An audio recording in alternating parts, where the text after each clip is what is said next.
बिस्मिल्लाहिर्रहमानिर्रहीम सल्लल्लाहु अलैहि वसल्लम। अस्सलाम वालेकुम क्लास 9। उम्मीद है आप सब खैरियत से होंगे। आज हम करेंगे यूनिट 2 की एक्सरसाइज 2.4 के क्वेश्चन नंबर 3 के सेकंड एंड फोर्थ पार्ट को। इससे कबल हम प्रीवियस वीडियोस में एक्सरसाइज 2.4 के क्वेश्चन नंबर 1 के इन तमाम parts, question number 2 and question number 3 के फर्स्ट एंड थर्ड पार्ट तक डिटेल से इन तमाम क्वेश्चंस को डिस्कस कर चुके हैं। इनके लिंक मैंने डिस्क्रिप्शन में दे दिए हैं, आप इनसे रिलेटेड भी लेक्चर ले सकते हैं। एक्सरसाइज 2.4 के क्वेश्चन नंबर 3 के सेकंड पार्ट की तरफ चलते हैं। हमारा क्वेश्चन है सिंप्लीफाई। तो यहाँ पे हमारे पास एक वैल्यू है और इसको हमने सिंप्लीफाई करना है, ठीक है। तो यहाँ पे हमारे पास स्क्वायर रूट है और स्क्वायर रूट के अंदर हमारे पास यहाँ पे जो वैल्यूज़ हैं उनमें 216 है, 25 है और 0.04 है। तो इसको सिंप्लीफाई करते हैं। तो यहाँ पे देखिए 216 है, तो 216 की हम फैक्टराइजेशन फाइंड करेंगे, ठीक है। 216 है तो लास्ट पे 6 है, इट मीन्स कि इसको 2 के टेबल से डिवाइड किया जा सकता है और 2 10 टाइम 20 आ जाएगा, ठीक है। और फिर 1 आगे में हो गया 16, तो 2 8 टाइम्स 16 है। उसके बाद है हमारे पास 108 8 है लास्ट पे, फिर अगेन ये 2 5 10 और 2 4 8 है। और उसके बाद अगेन 2 के टेबल को यूज़ कर सकते हैं। 2 2 टाइम 4, यहाँ 4 कंप्लीट हुए, 1 आगे मूव हुआ, 14 हो गए, तो 2 7 टाइम 14 है। उसके बाद 27 है तो इसके लिए हम 3 के टेबल को यूज़ करेंगे, 3 9 टाइम 27। और 9 है तो इसके लिए 3 के टेबल को यूज़ करेंगे, 3 3 टाइम 9। और फिर 3 को डिवाइड करने के लिए 3 का टेबल यूज़ करेंगे, तो 3 1 टाइम 3, ठीक है। तो यूँ हमारे पास जो है वो 3 टाइम 2 आ गया है, ठीक है। 2 मल्टीप्लाई 2 और फिर उसके बाद 3 टाइम हमारे पास 3 आ गया है, ठीक है। 3 मल्टीप्लाई 3 और मल्टीप्लाई 3, ठीक है। 1 1 और 1 और यहाँ भी 1 1 1, तो इस तरह 2 की पावर 3 हो गई। मल्टीप्लाई 1 2 3 टाइम 3 है तो 3 की पावर 3, ठीक है।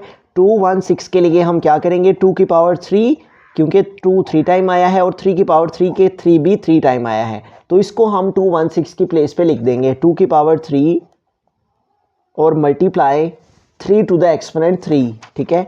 और इसके होल के ऊपर हमारे पास है 2/3, ठीक है। तो इसके होल के ऊपर 2/3 एक्सपोनेंट आ गया। मल्टीप्लाई है हमारे पास 25, तो 25 की भी हमने फैक्टराइजेशन फाइंड कर लेनी है। तो उसके लिए हम 5 का टेबल यूज़ करेंगे, 5 5 टाइम 25 और फिर 5 को डिवाइड करने के लिए 5 1 टाइम 5, तो 2 टाइम 5 आया तो इसको हम 5 की पावर 2 लिखेंगे, ठीक है। तो यहाँ 25 के लिए आ गया 5 टू द एक्सपोनेंट 2 और इसके ऊपर जो होल के ऊपर एक्सपोनेंट है वो है 1/2, वो वैसे का वैसे ही हमने लिख दिया। उसके बाद डिवाइड आ जाएगा और डिवाइड में यहाँ पे देखिए हमारे पास है 0.04 है। तो अब इसका हमें ना डेसिमल रिमूव करना है। डेसिमल को रिमूव करने का तरीक़ेकार क्या है कि हम इस वैल्यू को विदाउट डेसिमल लिखेंगे और डिवाइड का सिंबल यूज़ करते हुए इस डेसिमल की प्लेस पे हम 1 लिखेंगे और डेसिमल के बाद 2 नंबर हैं तो 2 टाइम्स 0 आ गया। इस तरह ये डेसिमल से हमारे पास वैल्यू फ्रैक्शन में चली गई, ठीक है। तो जब भी डेसिमल रिमूव करना हो तो हम वैल्यू को विदाउट डेसिमल लिखते हैं। तो 0.04 था तो 4 हमने लिखा और डिवाइड डाल के इस डेसिमल की प्लेस पे नीचे 1 डिवाइड में और पॉइंट के बाद जितने नंबर हों उतने 0 लगा देते हैं। तो पॉइंट के बाद 2 नंबर्स हैं तो 2 0 आ गए और इसके ऊपर होल के ऊपर एक्सपोनेंट आ गया -1/2, ठीक है। अब आगे इसको मज़ीद सिंप्लीफाई करते हैं, ठीक है। तो यहाँ पे देखें हमारे पास ये जो 3 है एक्सपोनेंट है, ये भी 2/3 से मल्टीप्लाई कर रहा है। इसी तरह इस 3 का एक्सपोनेंट 3, ये भी बाहर वाले 3 से मल्टीप्लाई कर रहा है, ठीक है। तो ये हमारे पास जो है वो आ गया स्क्वायर रूट और यूँ हमारे पास इस 2 का एक्सपोनेंट जो 3 है वो मल्टीप्लाई कर रहा है बाहर वाले एक्सपोनेंट 2/3 के साथ, तो 3 मल्टीप्लाई 2/3। इसी तरह ये जो 3 है इसका ये ऊपर एक्सपोनेंट भी बाहर वाले 2/3 से मल्टीप्लाई कर रहा है, तो 3 के ऊपर आ गया 3 मल्टीप्लाई 2/3, ठीक है। इस 2 की पावर 3 को भी बाहर वाले 2/3 से मल्टीप्लाई कर दिया और इस पावर 3 को भी 3 के ऊपर जो 3 पावर है इसको भी बाहर वाले 2/3 से मल्टीप्लाई कर दिया, ठीक है। और मल्टीप्लाई में यहाँ पे ये 2 भी मल्टीप्लाई कर रहा है बाहर वाले 1/2 से, तो 5 की पावर 2 मल्टीप्लाई आ गया 1/2, ठीक है। और डिवाइड आ जाएगा, ठीक है। अब यहाँ पे देखें हमारे पास 4 डिवाइडेड बाई 100 है, ठीक है। तो अगर हम 100 को डिवाइड करते हैं 4 के साथ तो 4 2 टाइम 8, ठीक है। तो 10 में से 8 माइनस किया 2 आ गया, इस 0 को ड्रॉप कर लिया 20, तो 4 5 20, तो इट मीन्स के 25 के साथ जो है वो 100 डिवाइड हो जाता है, ठीक है। तो 4 की कटिंग कर लेंगे, 4 1 टाइम 4 और 4 का टेबल 25 टाइम रीड करें तो हमारे पास 100 आ जाता है, ठीक है। तो 4 1 टाइम 4 और 4 2 टाइम 8, ठीक है। यहाँ 2 कैरी आगे मूव हो जाए 20 और 4 5 टाइम 20, तो यहाँ पे फिर क्या आ गया 1/25, ठीक है, 1/25 और इसके होल के ऊपर एक्सपोनेंट आ गया -1/2, ठीक है। अब इसको आगे मज़ीद सिंप्लीफाई करते हैं। तो यहाँ पे देखें हमारे पास ये 3 इस 3 से कैंसिल हो जाएगा क्योंकि ये ऊपर है ये नीचे है, तो कैंसिल हो गया और 2 की पावर रिमेनिंग रहेगी हमारे पास 2 और मल्टीप्लाई यहाँ पे भी ये 3 इस 3 से कैंसिल हो गया और 3 के ऊपर रिमेनिंग पावर रहेगी 2 और उसके बाद आगे मल्टीप्लाई ये 2 इस 2 से कैंसिल हो गया, ये ऊपर है ये नीचे कैंसिल, तो रिमेनिंग सिर्फ क्या रह गया 5। और यहाँ पे देखिए हमारे पास 1/25 है और ऊपर एक्सपोनेंट नेगेटिव है, तो अगर हम न्यूमरेटर को डिनोमिनेटर में ले आएंगे और डिनोमिनेटर को न्यूमरेटर 1/25 है तो 25/1 कर देंगे, इसको उल्ट कर देंगे तो ये जो नेगेटिव पावर है वो पॉजिटिव में चेंज हो जाएगी। -1/2 है तो चेंज होके +1/2, हमने इनकी प्लेस को चेंज किया है, 1 ऊपर था 1 को नीचे ले आए, 25 नीचे था इसको ऊपर ले गए हैं, तो इससे ये जो एक्सपोनेंट है इसकी प्लेस चेंज करने से न्यूमरेटर को डिनोमिनेटर, डिनोमिनेटर को न्यूमरेटर में लेके जाने से जो नेगेटिव एक्सपोनेंट है वो पॉजिटिव में चेंज हो जाता है। और इस सारे के ऊपर जो है वो हमारे पास स्क्वायर रूट है वो वैसे का वैसे ही आ गया, ठीक है। अब इसको आगे मज़ीद सिंप्लीफाई करते हैं, ठीक है। तो यहाँ पे देखिए हमारे पास 2 टू द एक्सपोनेंट 2 है, इसको हम वैसे का वैसे लिखा 2 to the exponent 2, multiply 3 to the exponent 2 है, इसको भी वैसे का वैसे लिखा, मल्टीप्लाई 5 इसको भी वैसे का वैसे लिख लिया, डिवाइडेड बाय यहाँ पे हम इसको सॉल्व करेंगे। 25 है तो 25 की हमने फैक्टराइजेशन की है तो क्या आया 5 की पावर 2, तो 25 के लिए हम 5 की पावर 2 लिख देंगे, ठीक है। तो यहाँ 25 की प्लेस पे आ गया 5 की पावर 2 और इसके ऊपर एक्सपोनेंट है 1/2, ठीक है।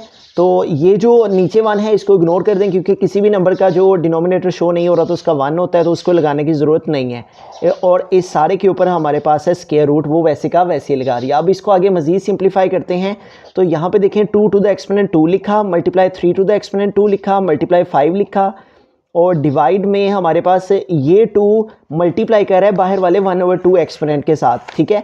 तो जब इस 2 को बाहर वाले 1/2 से मल्टीप्लाई करेंगे 2 मल्टीप्लाई 1/2 तो ये 2 से कैंसिल हो गया, रिमेनिंग 1 रह गया, तो इस 2 को हम इस 2 से कैंसिल कर सकते हैं, ये ऊपर आएगा ये नीचे और कटिंग होके 5 आ गया रिमेनिंग, ठीक है। और इस सारे के ऊपर हमारे पास है स्क्वायर रूट, अब ये 5 नीचे है ये ऊपर है तो ये दोनों कैंसिल हो गए हमारे पास और रिमेनिंग हमारे पास जो वैल्यू आ गई वो आ गई 2 की पावर 2 मल्टीप्लाई 3 की पावर 2 और ये ऊपर देखें स्क्वायर रूट रह गया रिमेनिंग। इस स्क्वायर रूट का मतलब होता है 1/2, जब यहाँ पे कुछ भी ना हो तो इसका मतलब स्क्वायर रूट का 1/2 होता है। अब ये दोनों पावर्स जो हैं वो इस बार बाहर वाले 1/2 से मल्टीप्लाई कर रही हैं, ये 2 लिखा, इसकी ये पावर 2 बाहर वाले 1/2 के साथ मल्टीप्लाई, इसी तरह मल्टीप्लाई 3 और इसकी ये पावर 2 बाहर वाले 1/2 के साथ मल्टीप्लाई, तो ये 2 हमारा इस 2 से कैंसिल और ये 2 इस 2 से कैंसिल और रिमेनिंग 2 की पावर 1 रहेगी, मल्टीप्लाई इस 3 की पावर भी रिमेनिंग 1 रहेगी। और 1 को नहीं लिखना चाहिए क्योंकि अगर किसी की पावर ना हो तो वो 1 ही होती है, तो 1 लिखने से ना लिखने से कोई डिफरेंस नहीं पड़ता। तो 2 3 टाइम क्या आ गया 6 है, तो ये हमारे पास जो है वो सिंप्लीफिकेशन के बाद आंसर आ गया। दफ़ा स्टार्ट से सारे क्वेश्चन को रिव्यू करते हैं। हमारे पास यहाँ पे 3 वैल्यूज़ थी और इनके ऊपर एक्सपोनेंट्स थे और फिर स्क्वायर रूट था। हमने इन तीनों की फैक्टराइजेशन की, फैक्टराइजेशन करने के बाद हमने इनको फैक्टराइजेशन की फॉर्म में लिखा और इस वैल्यू का डेसिमल रिमूव करके नीचे 100 लिखा, ऊपर 4 1 टाइम 4 25 टाइम 100 होता है, ठीक है। इन दोनों की कटिंग कर दी, यहाँ 1/25 और इसके ऊपर एक्सपोनेंट नेगेटिव आ गया। ऊपर वाले एक्सपोनेंट्स को बाहर वाले एक्सपोनेंट के साथ मल्टीप्लाई किया, जिनकी कटिंग पॉसिबल थी उनकी कटिंग कर दी। इसका हमने प्लेस चेंज की, न्यूमरेटर को डिनोमिनेटर में और नीचे वाली को ऊपर किया, तो नेगेटिव एक्सपोनेंट पॉजिटिव में चेंज हो गया और इन वैल्यूज़ की कटिंग करने के बाद जो रिमेनिंग रहा उसको लिख दिया, ठीक है। उसके बाद फिर हमने ये जो नीचे हमारे पास 25 आया था इसके लिए हमने 5 की पावर 2 लिखा और इसके ऊपर एक्सपोनेंट 1/2 वैसे का वैसे ही, और फिर ये 2 बाहर वाले 1/2 से कैंसिल, ठीक है, और रिमेनिंग हमारे पास इसके प्लेस पे 5 रह गया। 5 ऊपर वाले 5 से कैंसिल, 5 1 जार 5 5 1 जार 5, रिमेनिंग हमारे पास 2 की पावर 2 मल्टीप्लाई 3 की पावर 2 रह गया और इसके ऊपर स्क्वायर रूट रह गया हुआ था और स्क्वायर रूट का मतलब था 1/2। और फिर हमने इन एक्सपोनेंट्स को बाहर वाले 1/2 से मल्टीप्लाई किया तो ये कट हो गया और रिमेनिंग 2 मल्टीप्लाई 3 रह गया, तो 2 को 3 से मल्टीप्लाई किया तो 6 आंसर आ गया। बिस्मिल्लाहिर्रहमानिर्रहीम। फोर्थ पार्ट की यानी चलते हैं, लास्ट क्वेश्चन का लास्ट पार्ट है हमारे पास। तो यहाँ पे हमें क्या करना है कि ये जो हमारे पास x टू द एक्सपोनेंट 3 है और ये मल्टीप्लाई कर रहा है बाहर वाले 2 एक्सपोनेंट के साथ, और डिवाइड है, डिवाइड को हम इस फॉर्म में लिखेंगे और नीचे हमारे पास आ जाएगा 3 टू द एक्सपोनेंट 2। तो अब इसको आगे मज़ीद सिंप्लीफाई करते हैं। तो यहाँ पे देखिए हमारे पास जो ऊपर वैल्यू है, अगर हमारे पास ब्रैकेट हो और एक एक्सपोनेंट अंदर और एक बाहर हो तो तब इन एक्सपोनेंट्स को मल्टीप्लाई किया जाता है। तो 3 को 2 के साथ मल्टीप्लाई किया तो 6 आ गया। और यहाँ पे देखिए हमारे पास 3 के ऊपर एक्सपोनेंट 2 है, ठीक है। एक्सपोनेंट के ऊपर एक्सपोनेंट है, ब्रैकेट्स नहीं है। जब ब्रैकेट होगी तो इसका मतलब हमने इस एक्सपोनेंट को बाहर वाले से मल्टीप्लाई करना है, और जब ब्रैकेट नहीं होगी तो इसका मतलब है कि इस 3 की पावर 2 का मतलब है कि हमने इस वैल्यू का स्केयर लेना है, ठीक है। 3 की पावर 2 का मतलब है 3 का स्केयर लेना। 3 टाइम 9 है, तो यूं x के ऊपर एक्सपोनेंट आ गया 3 टाइम 9, ठीक है। अब यहाँ पे देखिए बेस सेम है तो एक्सपोनेंट्स को सॉल्व किया जा सकता है। ये हमने 6 लिखा और ये +9 ऊपर जाके -9 हो गया, ठीक है। नीचे वाला एक्सपोनेंट पॉजिटिव था जिसका साइन शो नहीं होता, उसका साइन प्लस होता है। बेस सेम थी इसलिए हम एक्सपोनेंट्स को सॉल्व कर सकते थे। नीचे वाला एक्सपोनेंट ऊपर जाके माइनस हो गया। अब एक साइन माइनस का है और एक साइन प्लस का है। 6 के साथ प्लस का साइन है और 9 के साथ माइनस का। जो ऑपोजिट साइंस हों, यानी कि एक का साइन माइनस का एक का साइन प्लस का, तो माइनस करते हैं। 9 में से 6 माइनस किया 3 आ गया। ग्रेटर वैल्यू 9 और 6 में से 9 और इसके साथ माइनस का साइन है, इसलिए आंसर के साथ माइनस आएगा। तो 6 - 9 क्या आ गया -3। अब ये नेगेटिव एक्सपोनेंट आ रहा है तो इसको पॉजिटिव करने के लिए हम इसकी प्लेस को चेंज कर देंगे। इसके नीचे कोई डिनोमिनेटर नहीं तो 1 है, तो 1 को हम ऊपर ले जाएंगे न्यूमरेटर पे, और इस x की पावर -3 को जब हम नीचे लेके आएंगे तो जो इसका नेगेटिव एक्सपोनेंट है वो चेंज होके प्लस में चेंज हो जाएगा। तो नेगेटिव एक्सपोनेंट प्लस में चेंज हो गया।